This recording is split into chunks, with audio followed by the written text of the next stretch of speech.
네, 북한 김정은의 측근인 리수용 노동당 중앙위 부위원장이 대규모 대표단을 이끌고 중국을 전격 방문했습니다. 네, 김정은의 친서를 지닌 특사 자격으로 보이는데 오늘 시진핑을 면담할 것으로 알려졌습니다. 베이징에서 홍재성 특파원의 보도입니다. 북한의 외교 실세이자 김정은 북한 노동당 위원장의 측근인 리수용 노동당 부위원장이 중국을 찾았습니다. 북한이 올 1월 4차 핵실험을 강행한 이후 북한의 고위 인사가 중국을 방문하기는 처음입니다. 리 부위원장 일행은 북한의 고려항공을 이용해 베이징 서우드 공항에 도착한 뒤 베이징 갸오위타이에 여장을 푼 것으로 알려졌습니다. 중국 정부는 무장경찰과 순찰 차량을 배치해 미리 준비한 의전 차량 10여 대와 미니버스 등에 나눠 타고 이동한 리수용 일행을 경호했습니다. 중국은 통상 북한 고위 인사가 외국 방문을 위해 자국을 경유할 때는 이 같은 의전을 하지 않는 만큼 리수용은 상당한 자격으로 방문한 것으로 추정됩니다.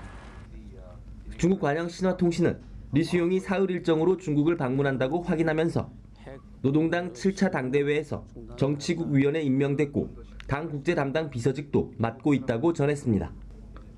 무엇보다 주목되는 것은 이번 방문이 향후 북중 관계에 미칠 영향입니다. 베이징 외교가에서는 핵실험과 대북 제재 등으로 경색된 양국 관계 개선을 모색하는 데 초점이 맞춰질 것으로 보고 있습니다. 리수용이 김정은의 스위스 유학 시절 후견인 역할을 한 만큼 일각에서는 김정은의 특사 자격으로 친서를 갖고 방중하지 않았겠느냐는 관측도 나오고 있습니다. 외교 소식통은 리수용이 특사 자격으로 방중했다면 시진핑 국가주석과 면담할 가능성이 크다고 예상했습니다. 베이징에서 연합뉴스 홍재성입니다. 이러한 북한 리수용의 방중은 그 자체로 북중 관계 변화를 예고하고 있습니다. 네, 얼어붙은 양국 관계가 풀리며 북한 김정은의 중국 방문으로 이어질 것 같은 분위기가 감지되고 있는데요. 베이징에서 이준삼 특파원의 보도입니다. 리수용 북한 노동당 중앙위 부위원장의 방중은 일단 중국 공산당과의 교류의 연장선상에 있습니다. 이달 초 노동당 7차 당대회 결과를 공유하기 위한 행보라는 겁니다. 화춘잉 중국 외교부 대변인도 이번 방문이 당대당 차원임을 내비쳤습니다. 격례 브리핑에서 북한 대표단의 일정을 확인해달라는 요청에 관련 부문, 그러니까 중국 공산당 대외연락부의 발표를 주목해달라고 답했습니다. 그러면서도 북중 관계 개선에 대한 기대를 숨기지 않았습니다. 북한은 중국의 중요한 이웃으로 정상적이고 우호적인 협력 관계를 유지하기를 희망한다는 겁니다. 베이징 외교관은 무엇보다 고위급 접촉이 북한의 핵실험과 중국의 제재 동참으로 북중 관계가 최악인 상황에서 성사된 점에 주목하고 있습니다. 북한이나 중국 모두 현 상황을 넘어 더 큰 그림을 염두에 두고 있다는 겁니다. 가장 주목되는 대목은 김정은 노동당 위원장의 첫 방중 문제를 논의할지 여부입니다. 중국 측 신호는 긍정적입니다. 하춘잉 대변인은 브리핑 후 기자들과 만나 사견임을 전제로 리수용이 상당한 고위직인 점 등을 고려할 때 시진핑 국가주석과 만나게 될 것으로 본다고 말했습니다. 김정은의 방중 문제도 포함하느냐는 물음에는 고위급 교류를 포함한 모든 문제를 논의할 것으로 생각한다고 대답했습니다.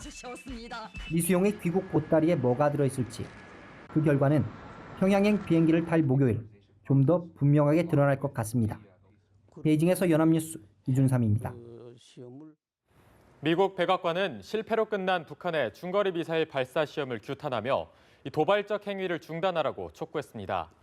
조 시어니스트 백악관 대변인은 정례 브리핑에서 미국은 북한의 미사일 발사 시험을 강력히 규탄한다고 밝혔습니다. 백악관은 또 미국과 국제사회는 이 실패한 미사일 발사 시험을 포함해 영내 긴장을 고조시키는 도발적 행위를 삼가고 국제 의무를 이행하기 위한 구체적 조치를 취할 것을 요구한다고 덧붙였습니다. 김정은이 7차 당대회에서 남북관계 개선을 강조한 이후 북한은 연일 대화를 제안했지만 우리 정부는 이를 거부했습니다. 네, 대화 제안이 먹히지 않자 북한은 다시 협박 모드로 돌변하더니 이젠 미사일 발사까지 재개하며 본색을 드러냈습니다. 지성님 기자입니다. 이달 초 열린 북한 노동당 7차 대회에서 남북관계 개선과 대화의 중요성을 강조했던 김정은 당위원장. 북한함은 군사적 긴장 사태를 완화하며 모든 문제를 대화와 협상의 방법으로 해결해 나가야 합니다. 이후 북한 매체와 대남 기구들은 앞다퉈 남북 대화를 촉구하며 분위기를 띄웠습니다. 하지만 우리 정부는 북한의 대화 제안을 거절했습니다. 대화는 필요합니다. 하지만 지금은 아닙니다.